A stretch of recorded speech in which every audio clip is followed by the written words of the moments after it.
The Quarterly, Joshua, Judges, Ruth. Lesson 7, Judges 4, Barak. After the paradigm example of Othniel, Israel repeated the cycle of sin and judgment, with Ehud filling the role of the deliverer in Judges 3, verses 12 to 30. Again the Israelites did evil in the Lord's sight, and when they cried out to the Lord, he again raised a deliverer for them, who gave them rest. Yet Ehud was different from Othniel. He delivered Israel by means of deception and trickery, using his left-handedness to his advantage in assassinating the monstrously fat Eglon, whose name means little calf. In place of Othniel's trust and obey, Ehud's motto is deceive and destroy. Now, given this downgrade in leadership, Judges 4 should not be expected to give us models for leadership in the Christian community, when it shows Israel being judged by a woman. The book of Judges shows us a number of strong women who are commended for their actions, yet they often stepped into the yawning gap left by absent men who were failing to live up to their proper responsibilities in leadership. In this case, Deborah had to fill the void left by Barak's less than stellar leadership, a reluctance that the Lord highlights by choosing to give the glory for the death of Israel's enemy to another woman, Jael.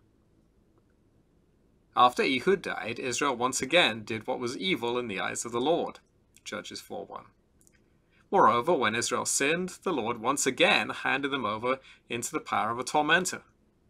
In this case, Yavin, king of Hatzor in northern Israel, along with his army commander Sisera, who features as the main protagonist in the story.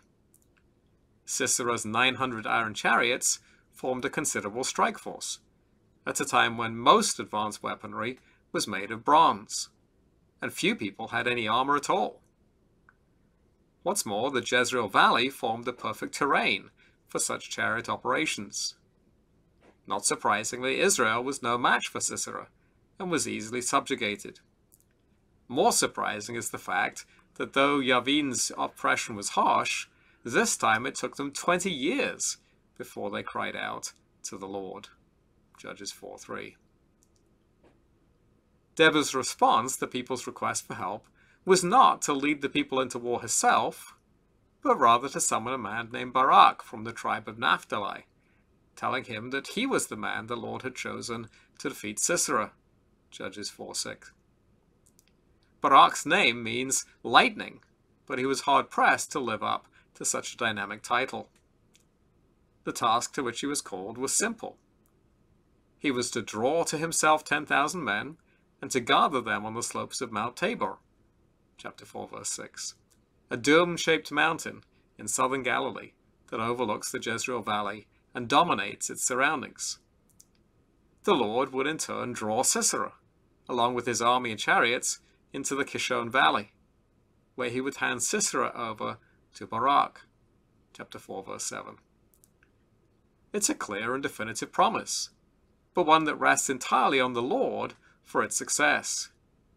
Humanly speaking, 10,000 lightly armed men in open combat against 900 iron chariots and associated infantry was highly likely to result in a massacre. But the Lord had promised to hand Sisera over to Barak.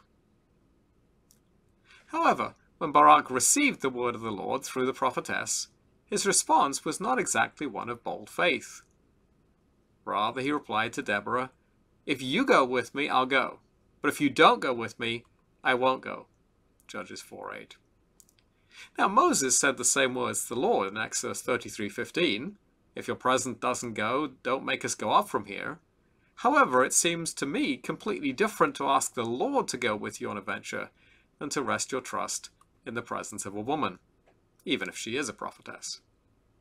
Barak was refusing to trust in the word of God that she had given him, without having some kind of tangible sign to reassure him. Well, Deborah agreed to join Barak, but Barak's lack of faith would have its consequences, verse 9. Instead of Barak receiving the honor of capturing Sisera, the Lord would hand him over to a woman. The first-time reader of the story, of course, expects Deborah to be the woman in question. But we're in for a surprise. Reassured by Deborah's presence, Barak obeyed God and saw things turn out exactly as Deborah had said. He gathered 10,000 men to Mount Tabor as instructed, and in response Sisera brought out his chariots and his army to the Wadi Kishon. Judges 4:10-13. However, the really critical movement in the preparations for the battle seemed to be entirely unrelated, even irrelevant. A nomadic herdsman named Heber left the other Kenites and pitched his tent near the oak tree of Za'anani. Chapter 4, verse 11. The Kenites were connected to Israel through Moses' father-in-law Jethro, and joined them on their journey to the Promised Land.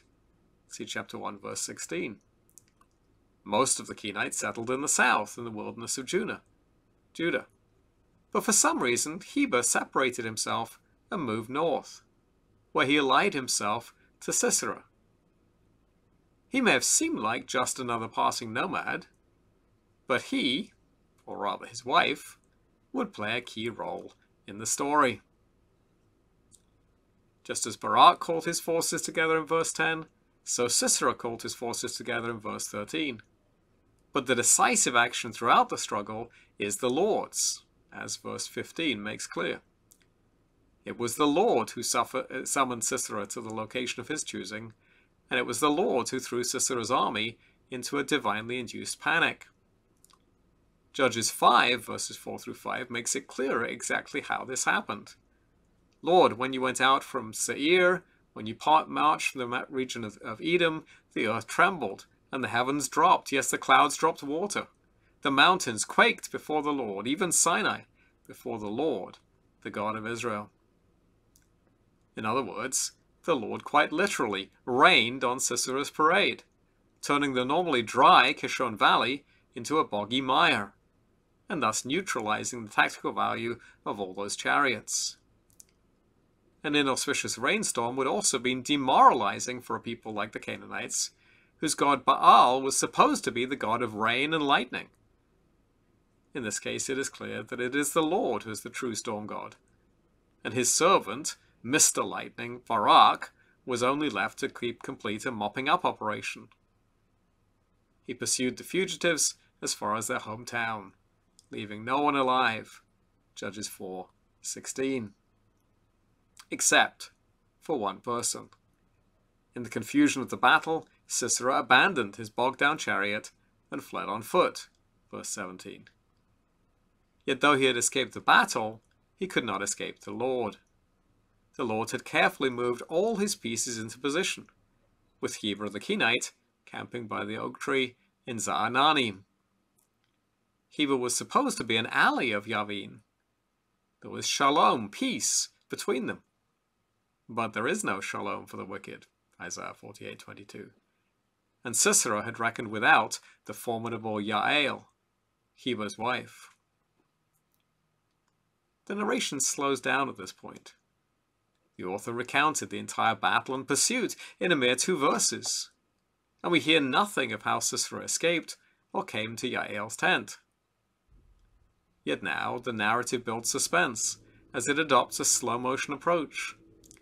There are 3 verses about Yael lulling Sisera into a false sense of security, welcoming him in, hiding him, giving him milk rather than water to drink, covering him with a blanket, like a little child. Judges 4:18-20. This is a distinctly motherly scene, which heightens the irony of Yael's subsequent, rather unmotherly actions against Sisera. Sisera's demise increases this slow-motion effect. But Yael, the wife of Heber, took a tent peg and took a hammer in her hand. Then she went softly to him and drove the peg into his temple until it went down into the ground while he was lying fast asleep from weariness. So he died. Judges 4:21. There are recognizable parallels with the murder of Eglon from chapter 3, which heightens the ridiculing of Barak. His position in the story mirrors that of Eglon's courtiers, who arrived on the scene too late to be of any use. Instead of Sisera being handed over to Deborah, the Lord brought another woman out of nowhere to accomplish his will. Of course, the death of Sisera was not the end of the story. There were still other battles to be fought before Israel would finally be free. Verse 24. Yet on that day the Lord won for Israel the decisive victory through Jael, which subdued the Canaanites before them. Verse 23. In the conclusion, the narrator underlined the main point again. It was not Deborah, or Barak, or even Jael who won the victory and subdued the enemy of God's people. It was the Lord himself who did that. Verse 23. Through a cast of unexpected women and weak men who each had their own vital part to play. Application questions. 1. How is Judges 4 relevant for discussion of the role of women in the church? 2. How does God demonstrate the fact that his power is greater than that of the Canaanite gods? 3. How should we think about the extreme violence of the deaths of Israel's oppressors in Judges 3 and 4? 4. What does Deborah's song in Judges 5 add to the story?